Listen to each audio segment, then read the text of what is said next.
വിഴിഞ്ഞം തുറമുഖത്തിന്റെ trial run അടുത്തയാഴ്ച നടക്കുമെന്ന് മന്ത്രി വി.എൻ. വാസവൻ. ട്രയൽ റണ്ണിനായുള്ള മുഴുവൻ പ്രവർത്തനങ്ങളും പൂർത്തിയായെന്നും ലോകത്തെ ഏറ്റവും വലിയ മദർഷിപ്പുകളിൽ ഒന്ന് തന്നെ വിഴിഞ്ഞത്ത് ആദ്യമെത്തുമെന്നും മന്ത്രി വ്യക്തമാക്കി.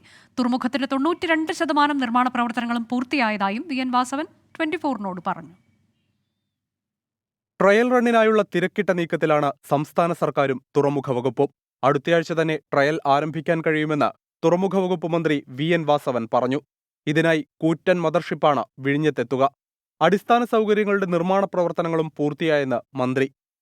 തുറമുഖത്തിൻ്റെ 92% നിർമ്മാണ പ്രവർത്തനങ്ങളും പൂർത്തീകരിച്ചു കഴിഞ്ഞിരിക്കുന്നു. ജൂലൈ മാസം 2ാം വാരത്തിൽ ട്രയൽ റൺ നടക്കാൻ പോവുകയാണ്.